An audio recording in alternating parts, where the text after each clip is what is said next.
Hello, I'm Kenneth Kinney, and welcome to another episode of An Education That Works, where every week Victory University profiles leaders in their community who've gone on to achieve phenomenal success in their careers after earning a college degree. You know, for so many people, customer service and hospitality is not just a skill that they use on the job, but for many it's a way of life. And today's guest does a better job than just about anybody at showing you how he's helped develop those skills after earning his own college degree. Mr. Doug Browne is the Vice President and General Manager of the Peabody Hotel in Memphis, arguably one of the most iconic hotels in the country. And he's created an experience at the hotel that's second to none in the hospitality industry, and it keeps customers coming back over and over again. So join me now as we discuss with Doug how he used his education to create some of his career success on another episode of An Education That Works.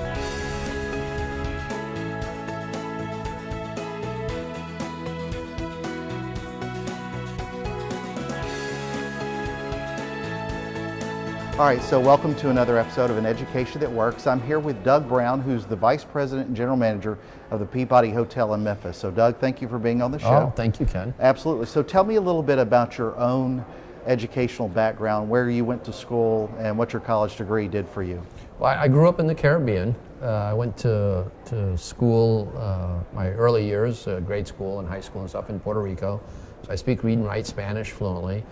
Then went on to Paul Smith's New York, which nobody's ever heard of, but Paul Smith's College. It's mainly famous because it housed the 1980 Olympics, Winter Olympics, all of the competitors in the university. But it's in the Adirondacks in upstate New York, and I went to hotel school. I got my associate's degree in hotel and restaurant management. And then went on to Florida. I had had enough with the cold in upstate New York, and went on to Florida down to FIU and got my bachelor's degree in hotel and restaurant management. And then immediately from there went into the hotel industry. One thing that I think I did that was smart, that I looked back, and it was probably the smartest thing I did in my career, and I've suggested to many students at the University of Memphis and other schools that I've spoken at, but that I think one of the best things I did was that I worked in the industry while I was going to school. And a lot of students don't realize the benefit of it. It doesn't necessarily mean you have to work full time, but that you're working through those 2, 3, 4 years in your career. And that is seen very positively by a future employer. Well, what made you choose a small school in New York, coming from Puerto Rico? I mean, that's a... Well, my parents wanted me to go to Cornell. That's probably every parent did. I had a teacher who was my school advisor in high school who had gone to Paul Smith's and told me about Paul Smith's, and I really liked the idea that it was a smaller school. At the time, it was one of the largest campuses in the world, but student body-wise, I think it was probably 4,000 or 5,000 students at that. So I really liked kind of that environment. And when I went to visit the school, I really liked the whole school environment of that. You really knew the teachers, and you had a lot of one-on-one time with them. Well, when you transitioned to Florida International, how was dealing with that kind of transition? I mean, why did you continue to go to school? I mean, we find so often so many people drop out of school. There's roughly 200,000 people in the city alone that have started college but haven't completed. And so when you have that large of a population out there, that's what you did as well, you know, transitioning from 1,500 miles away to Florida International is not just a distance in miles, but also a determination to finish your degree. So talk about that, if you will. Well, I think I'm one of those probably few people who kind of knew what he wanted to be when he grew up. I grew up in a family where my parents were in the business, had been in the hotel business. I grew up in it, and I pretty much knew that I always joke that at one point I wanted to be a vet, but I never thought I was smart enough to be a veterinarian. So I said, the hotel business, I think I'm smart enough to do. And I love service, and I love quality, and I have an attention to detail, and so I really thought that was something that would be good for me. So I think when I went into school, I knew I wanted a 4-year degree. I probably didn't need it per se. I probably would have done okay throughout my years, but it without a doubt helped me a lot. It opened more doors. I learned a lot more. It's funny how much you grow up in school. Your first 2 years are kind of the fun years. You're away from home, your family, and but you're learning about yourself and you're growing up. Sure. Your junior and senior year of college, I think, is when you finally start realizing, okay, I've got to get serious now, and I'm going to go out into the world, and I have to know what I'm going to do and be when I grow up. And so I think when I went to FIU, I grew up a lot. I really started focusing on, okay, when I graduate, what am I going to do? And I don't think I had that focus when I first started, but it changed once I got to FIU. And the teachers were different as well.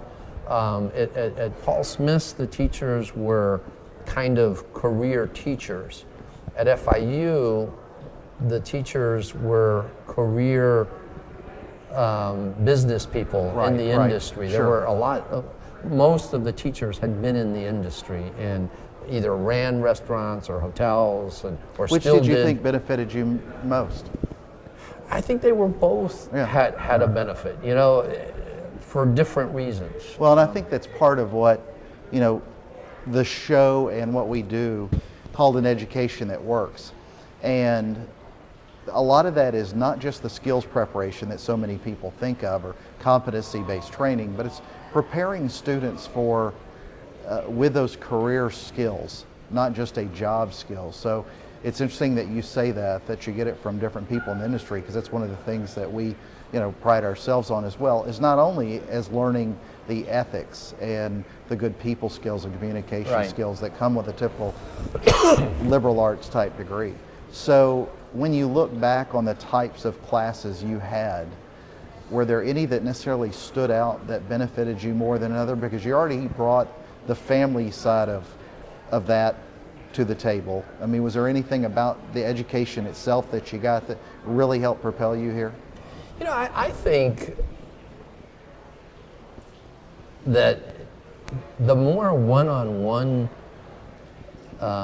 discussions that I had with the professors was probably more beneficial than you could say I got from any of the books. And I know that's probably horrible to say to somebody who's in education, but well, you're learning from them. Yeah, I've taught some entry hotel classes, and I would guess, I'm hoping that the students, that what they got from me was the real life stories that I told about my career and the business and what really happens in the world. We had a book and a curriculum that we followed, but almost every class I brought in speakers and different people from the industry, and I think they probably learned a lot from them. It's amazing that as old as I am now, I still think back on, we used to have this thing called Red Letter Day at Paul Smith's. And keep in mind, I graduated from Paul Smith's in 1976, so it was a long time ago. But we had a thing called Red Letter Day, and we were required to dress up, and they would bring in a speaker from the industry that would come in, and they'd fly in and come in to speak to us. And there are moments in my life regularly that I remember little things that those speakers said. Absolutely. One in particular was a guy who was the vice president of sales and marketing for the Poconos at the time, and the Poconos were huge at that time. And I remember him saying that that in business and in the hotel industry, generally what you're selling is yourself. In many cases, they may never even see your hotel prior to buying it. What they're buying is you. They see you and what you represent. And that always stuck in my head, that all of our team, and when they're out and they're all over the country, people are buying based on what they see in them, not because many of them are buying sight unseen.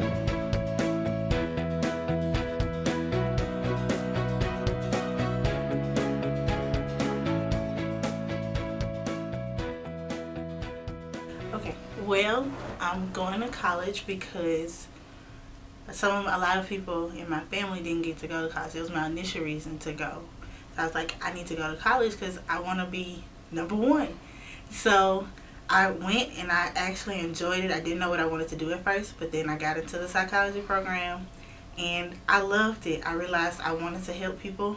I not only just want to help teens and parents, I want to help criminals as well because I'm fascinated how their brains work. Don't know why. I've always been like that, but I do want to do that. Um, I'm not so much in it as for like money reasons. I'm just here to help. You know, I just want to help people. I just want to get in their hearts, and I want to let them know that there's somebody here to help them. And that's basically why I'm here. That's basically what I want to do. Um, and I want to be successful in that. I want everybody to know, or not everybody, but I want a lot of people to know that there is somebody here for you. There's somebody you can talk to, because I know a lot of people out here, a lot of men, a lot of women and kids don't really have anybody to talk to or go to. So my main goal is to let them know I'm here. I can talk to you. You can talk to me, and we can work through this. Not as just one, but we can work through this together. Oh my, meeting new people. I didn't know there was so many people that come from different places to come just to a Christian college. I love meeting new people. I love the experience we have in a class, and to be so open here at Victory. We can be open, we can be honest, and just have flat out discussions without any, people being like, oh, that's sensitive, I'm not comfortable with that. Everybody's comfortable and they talk about it, and we all love having fun in class and learning as one. It's one big family.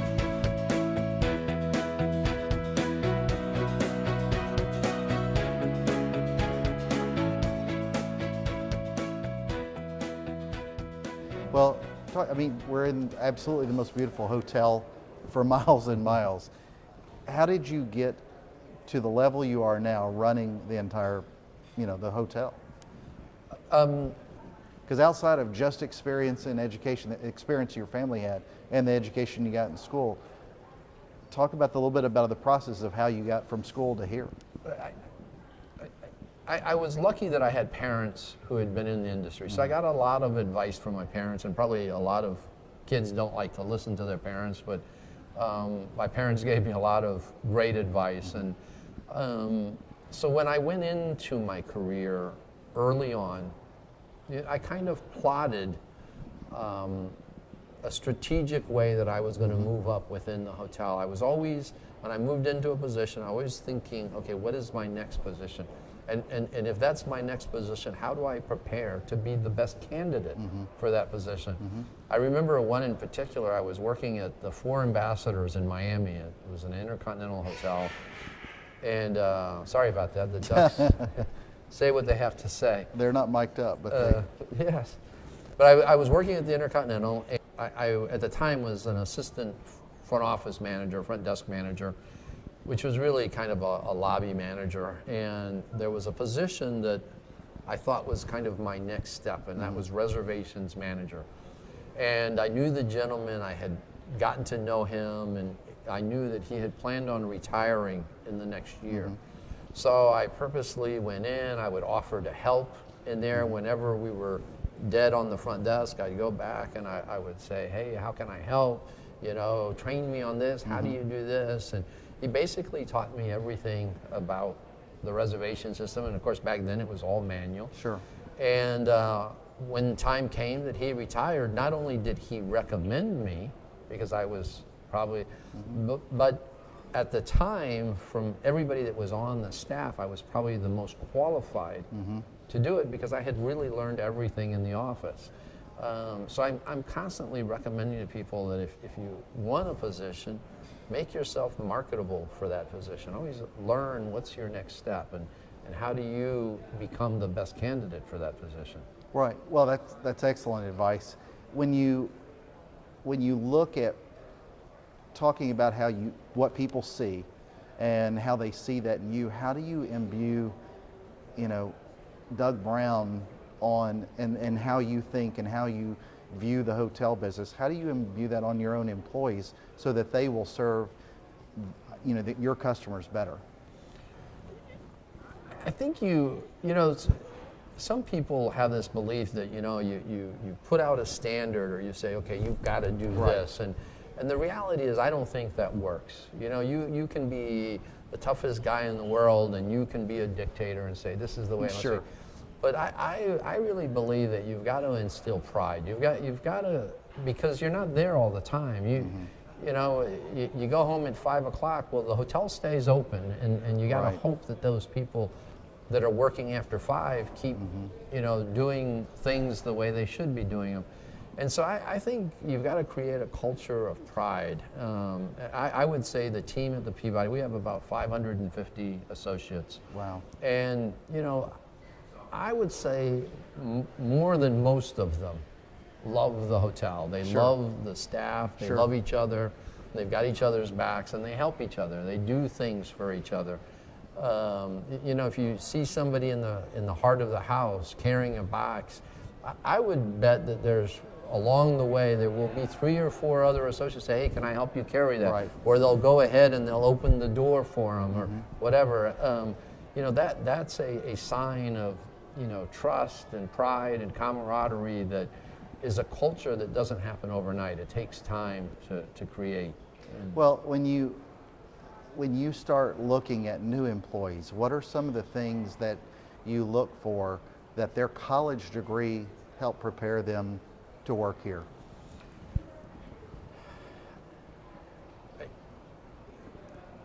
I think with their college degree, and again, you being an educator are going to hate what I'm about to say, but I think what going to school and going to college does is it teaches them to learn. Absolutely.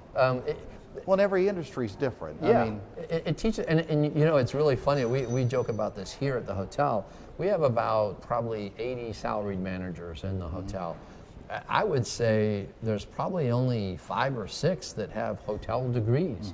Some of them have biology degrees, architectural degrees, psychology degrees. That probably helps them a lot. The psychology degree helps them a lot.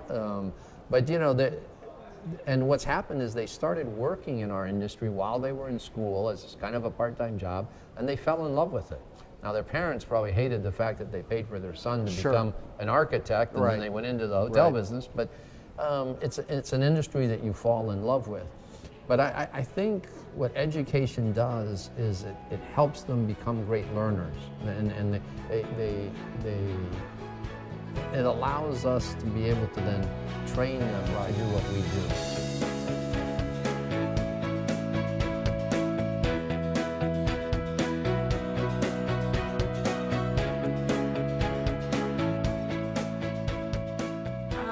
I would like a college degree because in my near future I would like to, you know, be able to talk to other kids about their struggles so they can cope with like I had to go through as a teenager, and just to better my future, because later on in life I want to live like a cool, easy life. You know, I'll be able to fall back on my degree and take care of my family and won't have to worry about the struggle at all.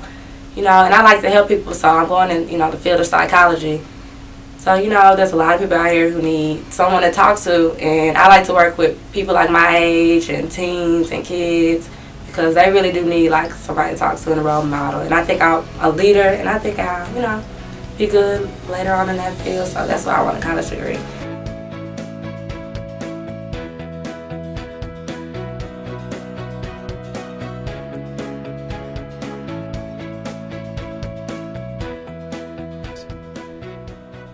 You know, and this is a scary thing about today's technology. You know, with texting and email and tweeting and blogging and everything else, people are on their phones. You know, it's funny, I remember one time I was taking my son to the movies, and he had 3 friends in the car, and they weren't talking to each other, they were texting each other within the car. And the danger in that is that you don't create a great personality and be able to be out in the public's eye and know how to talk when you're in a boardroom with a bunch of business people, or if you're at a cocktail party, and how to handle yourself and what to say. Well, and I doubt very many people that come here that have a concern or issue are texting you to help them. They're wanting to speak directly to you, face to face. I want to speak to you now. And so, you know, I think when universities get their students to do presentations, I think those are really helpful because it gets them over that fear of getting up in front of a class and giving a presentation, and not just grading them or helping them with, okay, did you get the actual, you know, the course or the presentation, the substance of the course. Did you get all that right, or did you say, you know, help them with how do they present? Right. You know, I'm getting my master's degree right now at the University of Memphis, and I go to school at night, and in almost every class you're put into a team, and you have to, at some point during each of the classes or courses, you have to do a presentation, and every one of my classes and teams that I've been in, I've immediately told our team, okay, when we present, we all need to be dressed up. Sure. We need to be in suits. And usually, we're the only ones of the teams in the class who do that. It's funny that if we do it first, if we're the first to present, then every team after that will dress up as well. Sure. They kind of follow suit. You know, I've tried to tell them that we have, when we're doing a presentation, 5 minutes to make a mark, you know, and to say what we have to say. Mm-hmm. And we've got to be convincing to that team. So we need to figure out how we're going to say what we're going to say in 5 minutes or less in a precise, but a way that everybody can understand. Sure. You know, and so I think those are things that schools can teach their students. It's interesting. I took a marketing class, and the marketing plan that the teacher was requiring, the professor was requiring, needed to be 70 pages long. There isn't a company out there today that does 70-page long marketing plans. Sure. You know, they're all 3 and 4 and 5 page longs, and they're all what we PowerPoint call with pictures. It's a living marketing plan that is changing constantly. Mm-hmm. So I think the professors need to teach them how real world is. And their classes should be revolving around what real world is. Well, why is a guy who is running the most famous hotel in Memphis have the desire or need to go back and get a master's degree? And I love that because you're already at the top here. Why do you feel the need to push yourself that way? It's funny that you asked that. The dean of the business school wanted me to go into this executive program that they have, and it's kind of a really fast-moving thing, and it's done in a really consolidated manner and everything. I said, no, I want to go through the regular master's program. I want to go to class every night, everything else. And it's interesting, I'm glad I did, because I learn as much from the students as I do from the professor and everything else. And every time I'm put into a group, I'm amazed by the students. And the other thing is, almost every semester I've hired somebody from my class that now works for us. So it's been a great way for me to watch. Absolutely. You know, a group of students in a master's program. Well, and you're taking night classes. I'm taking night classes. And that's, you know, it's another thing. It's a big part of our population is the nighttime students who come in after they've worked a full day. Yeah, and they're tired, but this is something that means a lot to them. The other part of the answer to why am I getting it is I love to teach, and at some point I would like to teach again, and I want to be able to teach correctly, and so that's why I'm getting my master's. Well, what advice do you give your own son and children, you know, when they start looking at schools? Have you prepared for that as to children, this is where you need to go or what you need to do? What kind of advice do you give them when they start considering colleges? You know, it's really funny. I was watching a show. I don't know if you ever watched the show. It's Bones. Sure. And one of the people on the show, their daughter was trying to choose a school, and the daughter was really upset because the mother was trying to choose the school for her. And you know, I think the first advice is, which they gave this mother, is you've got to let your student, your child, choose the school. You got to give them the right tools and kind of gear them and steer them into the right direction. but they've got to choose it for themselves. Right. They're becoming adults. They've got to want to be there, and you got to just kind of give them the help to kind of navigate through the system. But let them choose the school. Let them choose their career. They've got to live it. They've got to live with it for the rest of their life. You can't make somebody be a doctor if they don't really want to be a doctor. Well, what are you most proud of as far as your achievements here have gone, and in your own career? Oh, I think that's easy. It's the team. Sure. We've got 550 associates that are incredible. They do a great job. I always joke that the hotel runs better when I'm gone, Sure. and it truly does. They don't need me here. I really try to show up and look good, they do a great job, and that's probably what I'm proud of. I think it's learning to hire the right people and putting them together and giving them the right tools, and they're going to make you proud every time. Well, why should somebody consider the Peabody Hotel for their place to stay if they come visit? I think because everybody says, oh, you've got to go to the Peabody. It's got that old historic charm, and you know what? We have a beautiful lobby. This is incredible, unbelievable. But the reality is once you've been here for 5-10 minutes and you've looked at the ceilings and everything, okay, that's great. But you stop looking at the ceilings. Sure. And the ducks are really cool, and you watch the duck march, and after you've watched it once or twice, okay, you've seen the duck march, Sure. then that's good. But when you've been here for 2 or 3 days and you've dealt with all of our associates who are calling you by name and are so willing to help and go out of their way to make your stay wonderful, that's what makes memories, and, Right. and is something that so often, I was approached by a roofer the other day. I was having a roof inspected on a property, and he was telling me that he had gotten married here 50 years ago, and he stayed in the Romeo and Juliet suite, and he paid a $40 rate. And I said, well, we still have the Romeo and Juliet suite, but the rates changed Sure, a little. sure, I bet. And he laughed, but you hear those stories all the time about people that have stayed here and they have incredible memories. Well, I appreciate it. I think the role you've gotten to is one that a lot of people don't often think of when they think of the hospitality industry. We've got a lot of good companies in town, but you have a phenomenal hotel, and I want to thank you for being on Education at Work. Thank you. It was a pleasure.